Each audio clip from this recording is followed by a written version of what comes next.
नमस्कार साथियों, स्वागत है एक बार फिर आपका हमारे इस YouTube channel maths with Shailendra में।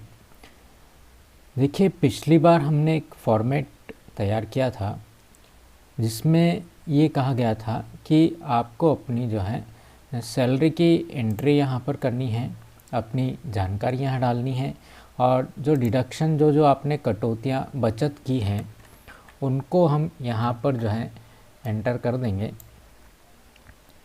कि हमने किस तरह की बचत यहाँ पर की है।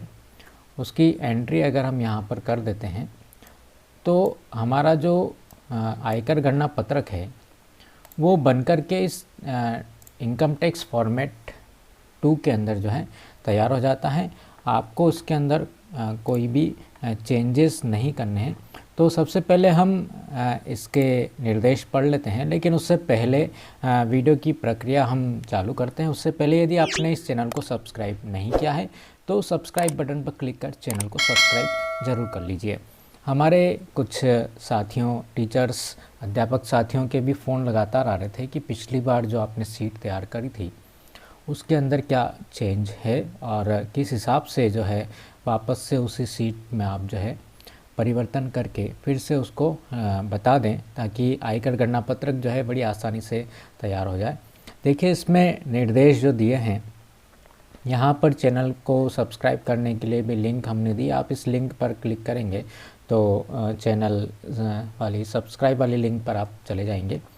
सैलरी वाला जो सीट है हमारा यहाँ पर जो रेड कलर की दिखाई गई है, इसमें सर्वप्रथम वार्षिक वेतन पर्ची की सहायता से सैलरी नामक सीट में आप प्रविष्टियां पूर्ण करें। और ये जो कलर्स को ध्यान रखना, आपको इस कलर के अंदर जो है आपको कोई भी परिवर्तन जो है करना है तो सिर्फ इस ब्लू कलर वाली सेल के अंदर ही परिवर्तन करना है। और ये जो नीचे जो कलर दिया गया है इस कलर की सेल में आप कोई भी प्रविष्टि नहीं करें।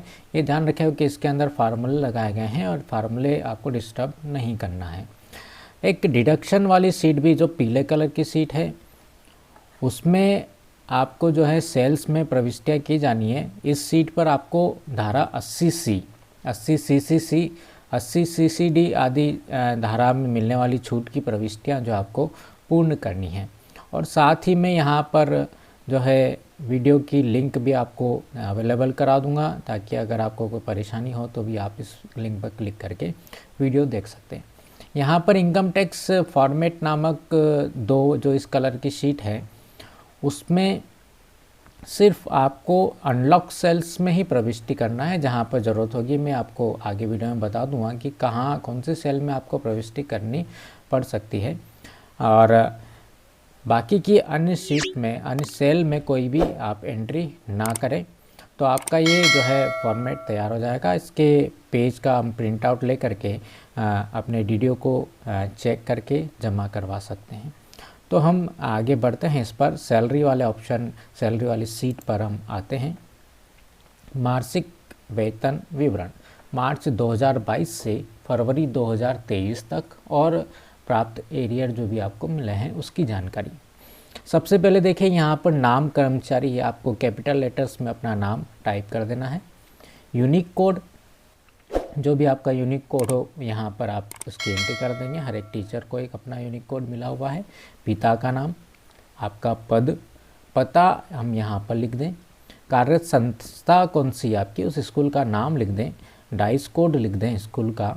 संकुल का नाम और डीडीओ कोड आप इस तरीके से इस फॉर्मेट में लिखें। आहरण कार्यालय का नाम, अधिकतर जो है बीओ लेवल से ही आहरण हो रहे हैं, तो जो भी आपका बीओ लगता है, बीओ जैसे हमारा जावत लगता है तो हमने जावत लिख दिया। और उसका कोड जो है डीडीओ कोड वो भी हमने यहाँ पर लिख दिया है। इस तरफ हम बात करें तो यहाँ पर आपकी जन्म दिनांक लिख दें, जो भी डेट ऑफ बर्थ आपकी है। अगर आप 60 साल से ऊपर के हो रहे, सीनियर सिटीजन की रेंज में आ रहे हैं तो उसका फार्मूला भी हमने इस इनकम टैक्स वाली सीट के अंदर लगा रखा है, तो उसकी फ़ायदा जो है आपको वो भी उसके अंदर मिल जाएगा। पैन नंबर आप यहाँ पर लिख दें कैपिटल लेटर्स में। आपका आधार नंबर एंटर कर दें। मोबाइल नंबर, जैसे मेरा मोबाइल नंबर है, आपको कोई कमेंट्स वगैरह करने हैं कुछ जानकारी लेनी है तो आप मुझे व्हाट्सअप भी कर सकते हैं।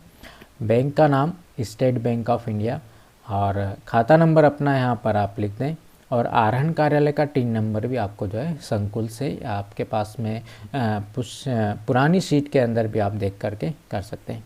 यदि आप विकलांग की श्रेणी में आते हैं, दिव्यांग हैं, तो आप यहाँ पर इस पॉपअप को क्लिक करके यस या नो पर क्लिक कर दें। अगर आप दिव्यांग हैं तो आप इसको यस कर दें, तो उसकी फ़ायदे जितने भी मिलने हैं आपको वो आपको मिल जाएंगे। तो यहाँ पर हम सबसे पहले देखते हैं कि वेतन बैंड। यहाँ पर आपको अपनी सैलरी की एंट्री करनी है।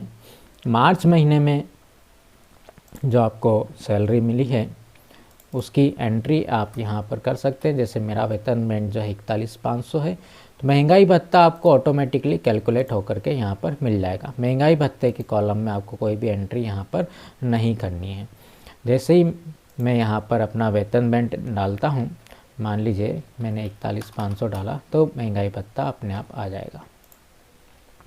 HRA की एंट्री आपको यहाँ पर सभी महीनों की अलग अलग करनी पड़ेगी। जैसे यहाँ पर वेतन बैंड के अंदर जैसे जुलाई में इंक्रीमेंट मिलता है, तो यहाँ पर इंक्रीमेंट का फार्मूला मैंने नहीं लगाया है, क्योंकि कुछ लोगों को जो इंक्रीमेंट का फ़ायदा होता है वो जनवरी में मिल जाता है, सभी के लिए थोड़ा अलग अलग टाइम रहता है। इसलिए आप यहाँ पर इस पूरे मार्च से लेकर के फरवरी तक का अपना जो भी वेतन बैंड चल रहा है उसकी एंट्री कर दें। ग्रेड पे वाला कोई कॉलम रहेगा नहीं कि 7वें वेतन के अंदर सीधा महंगाई भत्ता कैलकुलेट होता है। तो यहाँ पर देखिए कि जुलाई तक हमको जो है 31% मिल रहा था, अगस्त से 34% है, तो उसका फार्मूला यहाँ पर लगाया हुआ है। और अभी हमारे लिए जो है अच्छी बात है कि 4% का DA का ऑर्डर हो चुका है और आपको जो है अब जनवरी का जो वेतन मिलेगा उसमें 38% DA कैलकुलेट होकर के मिलेगा और फरवरी का भी जो आपका 38% जो है DA कैलकुलेट होकर के मिलेगा। HRA की राशि हमने डाल दी, तो टोटल जो आपको मिलने वाला जो पेमेंट है वो यहाँ पर अपने को प्राप्त हो जाएगा। GIS, अब कटौती के बारे में हम बात करें क्या क्या कटौतरा होता है, तो GIS 200 रुपये हमारे हर महीने कट रहे हैं। और रिकवरी अगर आपकी कोई है कटौतरे में तो डाल दीजिए। आयकर अगर आप कटवा रहे हैं तो वो डाल दीजिए। वृत्ति कर अगर आपका मंथली कटता है तो आप यहाँ पर पूरे 12 महीने की एंट्री कर सकते हैं। हमारा जो है वो एक साथ कटता है 2,500 रुपये संकुल से, तो इसकी एक बार ये एंट्री हमने डाली हुई है। यहाँ पर अब आपको जो है NPS अपने आप ऑटोमेटिक कैलकुलेट हो जाएगा, योग मिल जाएगा आपका यहाँ पर, और शुद्ध वेतन जो आपके खाते में जमा होता है वो राशि आपको यहाँ पर कैलकुलेट होकर के मिल जाएगी।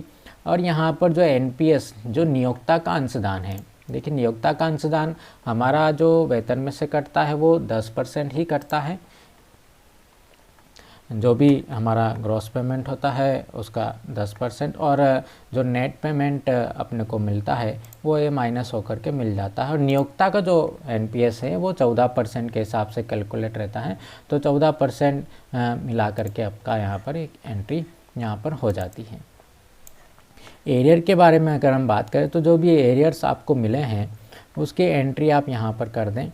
वेतन वृद्धि एरियर मिला है या 7th पे की किस्त मिली है, जो भी एरियर आपको मिला है तो उसकी एंट्री आप यहाँ पर कर दें। क्योंकि मुझे कोई एरियर इस वर्ष प्राप्त नहीं हुआ है इसलिए सभी मैंने खाली छोड़े हुए हैं।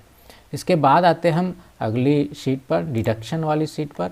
यहाँ पर हम देखते हैं डिडक्शन जो होता है कि GPF NPS कर्मचारी अंशदान, जो हमारा NPS में कर्मचारी का जो पैसा कट रहा है वो यहाँ पर जो है 67,396 है। इसको मैंने ओपन करके रखा हुआ है, इसमें फार्मूला आपका नहीं लगेगा क्योंकि उसके बारे में बात करते क्यों नहीं लगा है इसमें फार्मूला।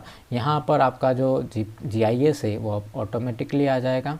डाक बीमा, जीवन बीमा, जितने भी बीमे हैं हम हमारे बच्चों के है ना स्वयं जीवन साथी और जो अपने बच्चे हैं उनके जो जीवन बीमा की राशि है वही आपको यहाँ पर एंट्री करनी है। माता पिता, पौत्र पौत्री, पुत्रवधू की जीवन बीमा की राशि यहाँ पर नहीं आएगी। जैसे हमारी जो बचत है वो 90,561 रुपये का टोटल बीमा हमने करवा रखा है, तो उसकी राशि यहाँ पर मिल जाएगी। यहाँ पीपीएफ या Sukanya Samriddhi, ELS mutual fund में अगर आपने राशि लगा रखी है तो वो भी यहाँ पर आप उसको लिख सकते हैं। बाकी की जो भी छूट हैं आप यहाँ पर इसके सामने जो है एंटर कर सकते हैं। ये सेल ओपन रहेगी। अधिकतम छूट जो कि यहाँ पर जो है 1.5 लाख से अधिक हो रही है, इसलिए मैंने सुकन्या और ये कोई भी राशि यहाँ पर लिखी नहीं होगी कि मुझे 1,50,000 तक की छूट यहाँ पर आपको प्राप्त होगी। अगर आप इसके अलावा भी हम देखते हैं कि अगर इनकम टैक्स फिर भी बन रहा है तो उसका क्या उपाय है, उसके बारे में भी हम बात करेंगे।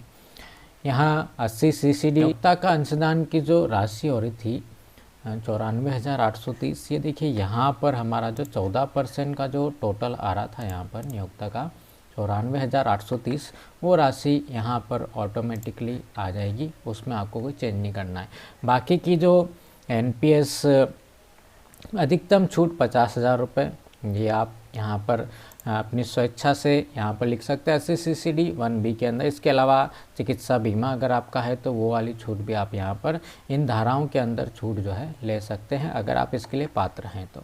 ये छूट की एंट्री करने के बाद में हम आते हैं हमारी फाइनल शीट पर। जो इनकम टैक्स आयकर गणना पत्रक है वो हमारा देखिए यहाँ पर बन करके तैयार हो चुका है। यहाँ आपको कोई एंट्री यहाँ पर नहीं करनी है। पहले कॉलम में भी कोई एंट्री आपको नहीं करनी है। दूसरे कॉलम में अगर आपने उधर जो एंट्री डाली है, अगर मकान भाड़ा अगर वगैरह है आपका, तो वो एंट्री आपकी यहाँ पर जो है ऑटोमेटिकली जो है आ जाएगी। इधर प्रोफेशनल टैक्स आपका मिल चुका है, स्टैंडर्ड डिडक्शन जो 50,000 मिल चुका है। तीसरे कॉलम में जो कर योग्य आय है वो आपकी ये हो जाएगी 7,25,570 रुपये। अब यहाँ पर अगर आप इसके अंदर एंट्री अगर करना चाहते हैं, अगर आप इसके लिए पात्र हैं, तो आप यहाँ पर इस कॉलम के अंदर चौथे कॉलम की एंट्री यहाँ पर कर देंगे तो उसकी कैलकुलेशन ऑटोमेटिकली इसमें शो होने लगेगी। अन्य आय, अगर आप मकान किराया, बैंक, पोस्ट ऑफिस या इंटरेस्ट आपको मिलता है, ब्याज मिलता है, तो उसकी एंट्री आप यहाँ पर ज़रूर करें। अन्य कोई ब्याज अगर मिलता है, पारिवारिक पेंशन अगर है या अन्य कोई है, तो उसकी सबकी टोटल यहाँ पर आ जाएगी। और यहाँ पर छठा कॉलम आपको तैयार मिलेगा। 6 जो कॉलम है 3 में से 4 घटाएंगे और उसमें 5 जोड़ेंगे। आय छूट को घटाना है और आय को जोड़ना है। इस प्रकार से टोटल इनकम आपकी यहाँ पर आपको मिल जाएगी 7,25,570 रुपये। अब आपने जो उधर कटौतियाँ डिडक्शन वाले सीट पर डाली हैं, उसमें यहाँ पर ऑटोमेटिक सारी एंट्रीज जो हैं, जैसे जैसे आप उधर एंट्री करते जाएंगे इधर बताता जाएगा। टोटल जो कटौतियाँ हो रही थी 1,60,357 की, लेकिन चूँकि अधिकतम छूट 1,50,000 रुपये ही मिलती है, इसलिए यहाँ पर जो इसमें से छठे में से जो 7वें कॉलम की जो एंट्री है माइनस होकर के 1,50,000 रुपये यहाँ पर कम हो जाएंगे। और नियोक्ता का अंशदान जो है आपका है वो कुल कम होकर के आपकी जो कर योग्य आय जो यहाँ पर हमको दिख रही है वो हो जाएगी 4,80,687 रुपये। इसको निकटतम दहाई तक अगर हम ले जाते हैं तो 4,80,690 रुपये। तो इसमें भी आपको अब कोई चेंज नहीं करना है, यहाँ से आपकी पूरी कैलकुलेशन हो जाएगी। इनकम टैक्स आपका अगर लग रहा है तो आपके यहाँ पर अपने को राशि जो है 10वें कॉलम में नज़र आने लगेगी। चलिए अगले कॉलम में अगर इनकम टैक्स लग रहा है तो उसके ऊपर 4% शिक्षा उपकर और उच्च शिक्षा प्रभार लगेगा। दोनों को जोड़ करके कुल आपको जो कर देना है वो यहाँ पर अपने को मिल जाएगा। इसमें से अगर आप 89(1) में प्राप्त कर राहत, इसमें अगर आपके पास में फॉर्म 10E अगर है उसमें छूट आप लेना चाहते हैं तो उसकी एंट्री कर दें तो यहाँ पर कुल आयकर आपको मिल जाएगा। यहाँ जो सेल्स दी गई है इसमें पिछली सैलरी वाली सीट के अंदर जो आपने आयकर की एंट्री डाली है, हर महीने कितना आयकर कटता है उसकी एंट्री ऑटोमेटिक आ जाएगी। इस प्रकार से हम देखते हैं तो ये जो कॉलम रहेगा आपका, अगर आप आयकर की श्रेणी में आते हैं तो यहाँ इस कॉलम के अंदर जो भी राशि आ रही है वो आपका इस वित्तीय वर्ष के लिए इनकम टैक्स जो है यहाँ पर रहेगा। साथ ही ये पॉलिसी नंबर, जो पॉलिसी आपने बीमा लिया है उसकी एंट्री आप यहाँ पर कर सकते हैं। ये सारी सेल भी जो है ओपन रहेगी। यहाँ पर हम देखते हैं कि उधर जो हमने एंट्री डाली थी मासिक सैलरी जितनी अपने को मिलती है वो सारी ऑटोमेटिक जो है यहाँ पर कैलकुलेट होकर के अपने को मिल जाएगी। इस तरीके से आप इन दोनों पेज का प्रिंट आउट निकाल सकते हैं, तो आपका आयकर गणना पत्रक यहाँ पर बन करके तैयार हो जाता है। हम बात कर रहे थे कि यहाँ पर डिडक्शन के अंदर यहाँ जब देख रहे थे हम तो धारा 80 CCD 1B इसकी भी हम बात कर लेते हैं। तो यहाँ पर आपको जो राशि मिल रही है, अगर आपके पास में छूट के और कोई ऑप्शन है, जैसे आप म्यूचुअल फंड में एंट्री डालते हैं, सुकन्या समृद्धि योजना में अगर आप पैसे जमा हैं, आपके PPF राशि अगर आपकी जमा है, अगर ये सब मिला कर के ज़्यादा हो रहा है, ठीक है, कितना ज़्यादा हो रहा है कि अगर इसको छोड़ करके कर्मचारी का अंशदान अगर हम छोड़ दें, उसके अलावा बाकी जितनी भी छूट है वो अगर 1,50,000 के आसपास अगर हो रही है और आप इनकम टैक्स के दायरे में अगर आ रहे हैं, तो आप जो है यहाँ पर जो हमारा जो अंशदान है इसमें 50,000 रुपये कम कर दें। जैसे ये हो रहा है 67,396 रुपये, 50,000 हम यहाँ पे कम करेंगे तो 17,396 रुपये अपने को यहाँ पर रखने हैं। और वो जो 50,000 आप लेके जाएंगे वो यहाँ पर डाल दें 80 CCD 1B के अंदर, तो आपको 1.5 लाख और प्लस 50,000 अधिकतम 2 लाख की छूट हम यहाँ से ले सकते हैं।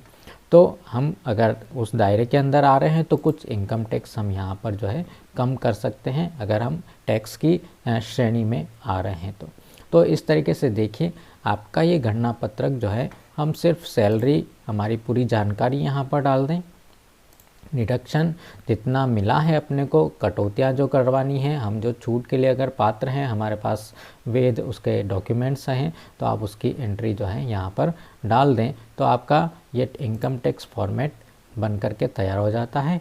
आप इसका प्रिंट करके अच्छे से चेक कर लीजिए एक बार। हाँ, जो भी आपको अगर कुछ मिस्टेक्स नज़र आती है, कोई सुधार करने के लिए अगर आवश्यक आपके पास सुझाव हैं तो आप ज़रूर हमें बताएं, उसमें हम इस फॉर्म के अंदर भी सुधार करके आपको जो है उपलब्ध करवा देंगे। तो इस वीडियो में इतना ही, मिलते हैं हम अगले वीडियो में, तब तक के लिए have a nice day, thank you.